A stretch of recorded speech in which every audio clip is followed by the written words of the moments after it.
Assalamualaikum warahmatullahi wabarakatuh. Bismillahirrahmanirrahim. Alhamdulillahirabbil alamin. Wassalatu wassalamu ala asyrafil anbiya wal mursalin sayyidina maulana Muhammad wa ala alihi wa ashabi ajmain. Amma ba'du. Selamat bertemu kembali dengan saya Muhammad Ajib di channel Kampung Ilmu. Channelnya orang-orang yang tetap istiqomah mencari ilmu.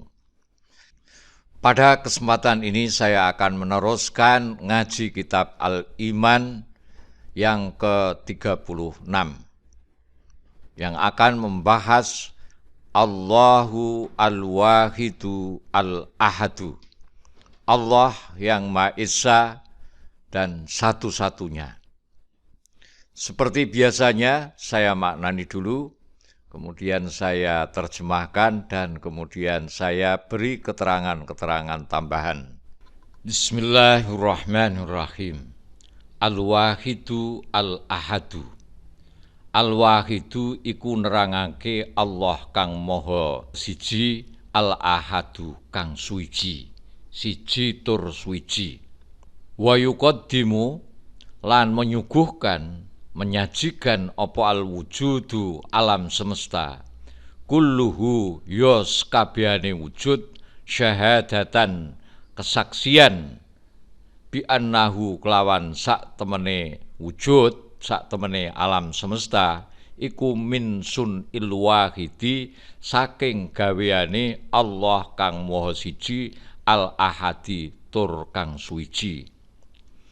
Fa anta moko utahi sira iku taro weruh sapa sira anna ghidzaaka sak temene makananmu iku yatawaqafu tergantung ala amalil maidati ing ngatasé kerjane weteng wal am'ai lan pira-pira usus wa yaqulu lan ngendika sapa al atibba'u pira-pira dokter wong sing ahli kesehatan inna amalal am'ai sak temene kerjane pira-pira usus iku yatawaqafu tergantung ala amalid dimai ing atase kerjane geteh wa yatawaqafu lan tergantung apa daurud dimai alirane geteh atau sirkulasine geteh tergantung alal hawai ing atase udara wa harakatit tanafusi lan gerakan pernafasan wa yatawaqqafu lan tergantung apa al hawau udara as-shalihu kang layak kang apik litanafusi kanggo bernafas ala amalin nabatati ing atase pira-pira tumbuh-tumbuhan. Wa yatawaqqafu lan tergantung apa amalun nabatati kerjane pira-pira tumbuhan ala wujudis syamsi ing atase wujude utawa anane srengenge. Wa wujudus syamsi utawi wujude srengenge iku yatawaqqafu tergantung ala wujudil kawakibi ing atase anane pira-pira planet-planet al muhitati kang mengelilingi biha kelawan syamsun wan nujum lan pira-pira lintang al ukhra kang liya. Al wahidul ahadu, Allah yang Maha Esa, yang satu-satunya.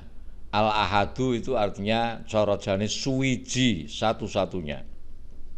Alam semesta seluruhnya yang tersajikan kepada kita, semuanya ini menjadi saksi dan bukti bahwa alam semesta itu adalah ciptaan yang Maha Esa, ciptaan Allah yang Maha Esa. Misalnya kamu melihat makanan. Makanan itu tergantung pada proses kerja perut dan usus. Para dokter mengatakan yaqulul atibba inna amalal am'a yatawaqqafu ala amalid dima. Para dokter mengatakan bahwa proses kerja usus tergantung pada proses kerja darah. Dan sirkulasi darah tergantung pada udara dan gerak pernapasan. Udara yang baik bagi pernapasan tergantung pada proses kerja tumbuh-tumbuhan. Proses kerja tumbuh-tumbuhan tergantung pada sinar matahari. Adanya sinar matahari tergantung pada adanya bintang dan planet-planet yang melingkupi, dan juga bintang-bintang yang lain. Demikianlah sistem alam semesta ini yang dibuat oleh Allah Subhanahu wa Ta'ala. Sahabat Kampung Ilmu yang berbahagia, organisme hidup pasti membutuhkan energi untuk tetap hidup. Manusia misalnya membutuhkan energi dari makanan beserta oksigen untuk memetabolismenya. Kalau kita perhatikan, makanan yang menjadi sumber energi dalam tubuh kita, ternyata makanan yang kita santap agar menjadi energi ini tergantung pada proses kerja perut dan usus. Manusia agar tetap hidup harus makan. Makanan yang sehat itu harus mengandung nutrisi beragam, lengkap, dan sangat baik untuk tubuh. Mengkonsumsi makanan sehat merupakan sebuah kebutuhan dan keharusan agar tubuh tetap sehat. Dengan begitu, tubuh dapat menjalankan aktivitas dengan baik. Makanan yang sehat juga akan membuat fungsi organ tubuh tetap terjaga dengan baik. Maka jagalah kesehatanmu di masa muda, agar tidak dirundung penyakit di masa tua. Makanan yang baik yang kita butuhkan bukan makanan yang harus lezat dan enak, tapi makanan yang membuat tubuh kita sehat. Mungkin rasanya tidak begitu lezat, tidak begitu enak, tapi itu menyehatkan. Ya nggak apa-apa kita makan. Kenapa kita harus memakan makanan yang sehat? Ya agar tubuh kita selalu sehat. Dengan tubuh sehat maka belajar, bekerja, dakwah, dan aktivitas lain bisa maksimal dan lancar serta produktif. Agar tubuh sehat, setiap hari kita juga memerlukan energi. Energi bisa diperoleh dengan mengkonsumsi makanan dan minuman yang nantinya diolah menjadi energi oleh tubuh kita. Setiap makanan yang kita konsumsi akan melalui proses pencernaan makanan di dalam tubuh. Melalui proses ini, energi dan beragam jenis nutrisi penting akan dihasilkan, sehingga tubuh dapat berfungsi dengan baik.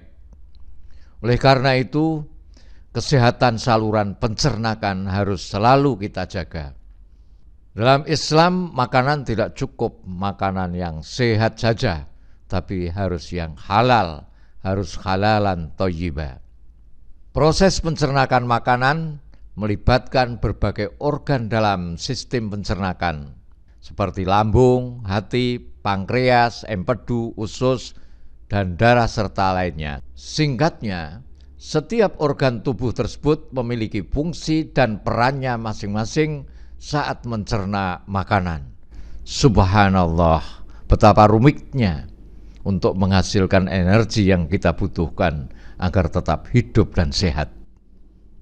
Sahabat Kampung Ilmu yang berbahagia, perlu kamu ketahui bahwa pencernaan lancar itu tergantung pada darah.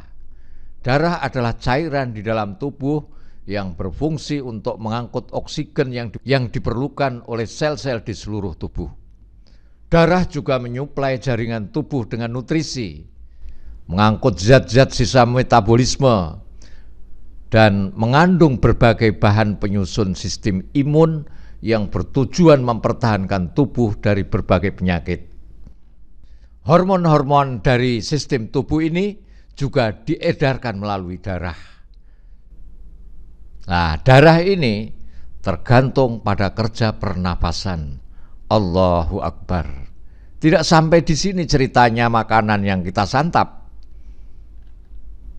Hingga saat ini, sains masih sepakat bahwa oksigen adalah satu-satunya gas yang memberikan energi bagi tubuh manusia. Kita tentu tahu bahwa paru-paru kita membutuhkan oksigen, karena oksigen memegang peranan penting hingga ke tingkat sel, yakni bagian terkecil yang menyusun tubuh kita. Nah, oksigen ini merupakan bahan bakar sel untuk mengerjakan tugas-tugasnya, termasuk menggerakkan otot, memperbaiki sel-sel yang rusak, menenangkan saraf-saraf, memberi makan otak kita, mengeluarkan racun, mengolah makanan, dan masih banyak lagi. Allahu Akbar. Masalah kesehatan akan timbul jika kita tidak menghirup cukup oksigen. Tahukah kamu, tubuh bisa menyimpan makanan dan air, tapi tidak bisa menyimpan oksigen. Jadi supaya tetap hidup, kita harus menghirup oksigen tanpa putus. Jadi terus menerus. Lalu berapa oksigen yang kita butuhkan? Manusia menghirup udara sekitar 7 atau 8 liter per menit. Sebanyak 20% dari udara yang dihirup manusia adalah oksigen. Dan hanya 1/4 dari oksigen tersebut yang dikonsumsi oleh paru-paru manusia, yaitu sekitar 550 liter oksigen murni setiap harinya. 550 liter oksigen murni setiap harinya. Lah kalau sedemikian banyaknya, lalu siapa? Apa yang mampu menyediakan sebanyak itu untuk setiap orang, setiap detik, setiap harinya? Melalui proses fotosintetis, tanaman menggunakan karbon dioksida untuk membuat karbohidrat. Bersamaan dengan terbentuknya karbohidrat, tanaman juga melepaskan oksigen. Dalam sehari tanaman melepaskan oksigen lebih banyak daripada yang mereka gunakan untuk bernafas. Pohon dapat menghasilkan oksigen lebih banyak daripada tanaman lainnya, seperti rumput atau tanaman pangan, karena pohon mengikat atau menyimpan karbon dalam bentuk kayu. Jadi semakin besar pohon, maka semakin banyak juga oksigen yang dihasilkan per tahunnya. Setiap pohon rata-rata mampu melepaskan sekitar 130 kg oksigen per tahun. Itu sebabnya hutan disebut sebagai paru-paru dunia. Satu pohon rata-rata mampu melepaskan sekitar 130 kg oksigen per tahun. Masalahnya tidak sampai di sini. Karena tanaman, pohonan tergantung pada matahari. Allahu Akbar. Jadi matahari memiliki banyak sekali manfaat untuk kehidupan makhluk hidup di bumi. Sebagai sumber energi utama bagi makhluk hidup di bumi, matahari telah memengaruhi semua aspek kehidupan, mulai dari menyediakan makanan hingga udara. Misalnya, 1. Matahari memberi energi untuk tumbuhan. Energi adalah salah satu manfaat terpenting matahari bagi makhluk hidup, termasuk bagi tumbuhan. Cahaya matahari sangat penting bagi tumbuhan. Tumbuhan menggunakan energi matahari untuk memproduksi gula dan nutrisi lainnya. Dengan demikian tumbuhan dapat terus hidup dan berkembang, yang pada gilirannya juga berperan dalam mempertahankan kehidupan hewan dan manusia. 2. Matahari membantu tumbuhan memproduksi oksigen.